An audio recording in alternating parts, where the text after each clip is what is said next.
हरे Krishna. Krishna devotion पर आने वाले सभी भक्तों का स्वागत है। सभी को साधुवाद।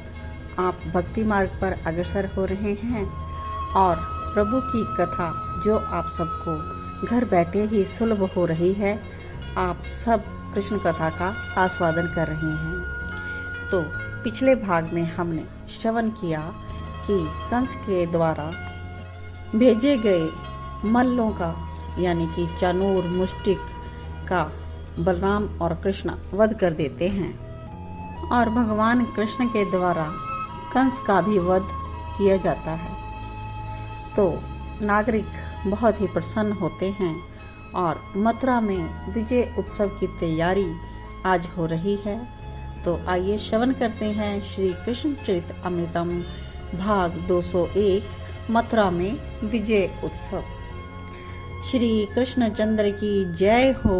वासुदेव देव की नंदन श्री कृष्ण चंद्र की जय हो। मथुरा की प्रजा आनंदों में उन्मत्त हो गई थी।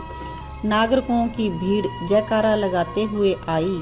रंगशाला के द्वार उस भीड़ ने तोड़ दिए।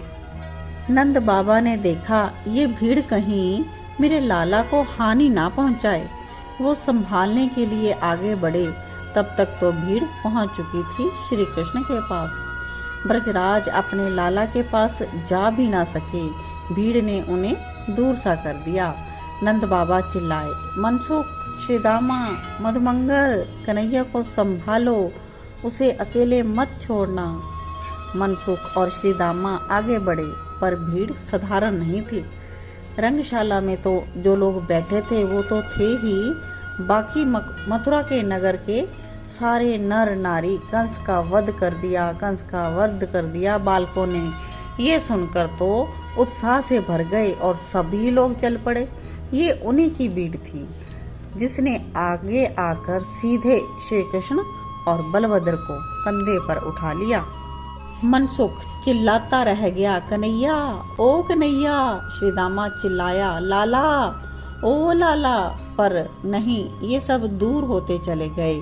अपने कन्हैया से बाहर स्वर्ण का रथ आ गया। पुष्पों की वृष्टि लगातार चल रही थी दोनों भाइयों के ऊपर। मथुरा की नारियों ने सुंदर सुंदर वस्त्र पहन रथ के आगे नृत्य करते हुए चलने का मन बना लिया। शंख, नगाड़े, भेरी सब बज उठे।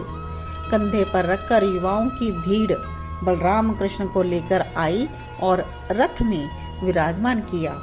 और ब्रजराज चिल्ला रहे हैं, अरे उसने कुछ खाया नहीं सुबह से। पर यहाँ अब कौन किसकी सुनेगा। मनसुख उछल उछल कर देख रहा है कन्हैया को। श्री दामा हाथ हिलाता है पर श्री कृष्ण उसे आज देख नहीं रहे। रथ आगे बढ़ चला। जय जयकार आकाश तक गूंज रहा है। बालक, वृद्ध, युवा, नारी सब इस विजय उत्सव में सम्मिलित होकर चल रहे हैं। अबीर उड़ाया जा रहा है। गुलाल एक दूसरे के गालों में मलकर आनंद की अभिव्यक्ति सब कर रहे हैं। कोई तो उन्मत्त होकर गा रहा है और कोई नाच रहा है। श्री कृष्ण रथ में बैठे बैठे मथुरा के नर नारियों का अभिवादन हाथ जोड़कर स्वीकार कर रहे हैं। रथ चल चुका है। भीड़ भी रथ के पीछे ही चल रही है। रंगशाला अब धोया जाएगा। कंस के शरीर को ले जाया गया।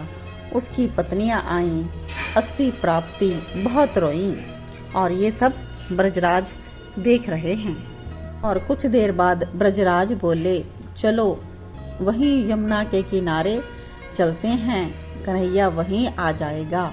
मनसुख उदास हो गया। श्रीदामा भी उदास।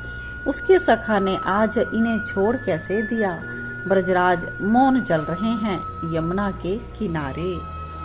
और रथ में बैठे बैठे ही श्री कृष्ण ने आदेश दिया, उग्रसेन महाराज को बंदी घर से मुक्त करो। तुरंत उग्रसेन को बंदी गृह से मुक्त करा के लाए। यही है कारागार, लोगों ने दिखाया। कारागार देखते ही श्री कृष्ण कूदे रथ से। बलभद्र भी साथ में ही थे। कारागार की ओर गए तो देखा बंदी बना रखा है माता देवकी को और पिता वसुदेव को। द्वार खुला कारागार का। वसुदेव और माता देवकी के चरणों में सीधे जाकर गिरे श्री कृष्ण और बलभद्र।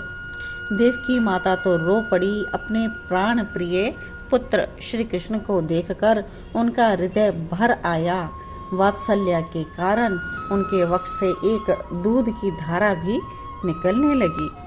एकाएक मातृत्व के आवेश में आकर माता देवकी ने श्री कृष्ण को अपनी छाती से चिपका लिया और अद्भुत दृश्य उत्पन्न हो गया। मथुरा वासियों के लिए नेत्रों से अश्रु बह रहे हैं देवकी के और वक्ष से दूध की धारा बह रही है। वहीं पर उग्रसेन भी आ गए। हे वासुदेव, आपके कारण मेरी मथुरा की प्रजा बहुत प्रसन्न है। आनंद करवा दिया आपने। दुखी थे मेरे दुष्ट पुत्र कंस के अत्याचार से ये सब, पर आपने जो कार्य किया है हम उसे भूल नहीं सकते। ये कहते हुए महाराज उग्रसेन ने अपने दोनों हाथ जोड़ लिए और श्री कृष्ण ने उनके हाथों को पकड़ा और बड़े आदर से कहा, नहीं महाराज, और उनका हाथ अपने सिर में रखवाया। अब मैं मथुरा की प्रजा से एक विनती करना चाहता हूँ। तो यह महाराज उग्रसेन कह रहे हैं। तो सिर झुकाकर श्री कृष्ण बोले, नहीं महाराज, आप विनती नहीं, आदेश कीजिए। यहाँ सब उपस्थित हैं, मथुरा के गणमान्य व्यक्ति, धनिक वर्ग, प्रत्येक जाति बिरादरी का प्रतिनिधि सभी यहाँ हैं और मेरी बात सबको प्रिय लगेगी। हे वासुदेव, मथुरा की सत्ता अब आप स्वीकार कीजिए। महाराज उग्रसेन ने प्रार्थना की। नहीं महाराज, मथुरा के राजा तो आप ही होंगे। ये वासुदेव तो आपका सेवक है और सेवक ही रहेगा। मथुरा की प्रजा श्री कृष्ण को ही अपने राजा के रूप में देखना चाहती थी। इस समय प्रजा ने श्री कृष्ण के पक्ष में जय घोष भी किए, पर श्री कृष्ण ने सबको शांत करवाया और सबके सामने यही कहा, निस्वार्थ सेवा सबसे बड़ी होती है। हे मथुरा वासियों, राष्ट्र की सेवा सत्ता मिले तभी हम करेंगे, यह सोच गलत है। राष्ट्र की सेवा में सत्ता आगे नहीं आनी चाहिए।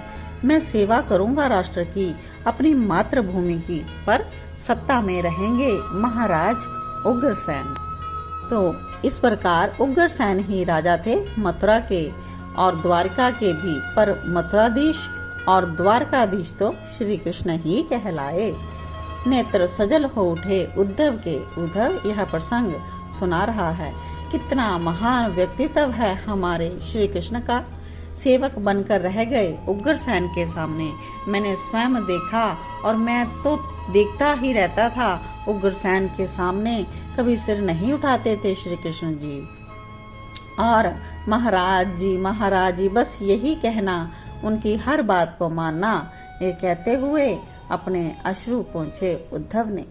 श्री कृष्ण की बात माननी पड़ी सबको। उग्रसेन को ही अपना राजा स्वीकार किया सबने। अब फिर रथ पर रूढ़ होकर चल पड़े श्री कृष्ण और बलराम। यमुना का घाट आ गया। सवारी यहीं तक चली थी। रथ को रोक दिया गया। यमुना जी का बड़े प्रेम से पूजन किया श्री कृष्ण बलभद्र ने और इस घाट को विश्राम घाट कहते हैं। इसकी बड़ी महिमा है। इस घाट में जो एक बार स्नान करता है वो सहस्र बार काशी में स्नान करने का पुण्य प्राप्त कर लेता है। तो ये सब हमने श्रवण किया। मथुरा में विजय उत्सव और महाराज उग्रसेन का राजा के पद पर कार्यभार संभालना, और इसके आगे की कथा हम नेक्स्ट एपिसोड में श्रवण करेंगे। तब तक के लिए जय श्री कृष्णा, जय श्री राधे।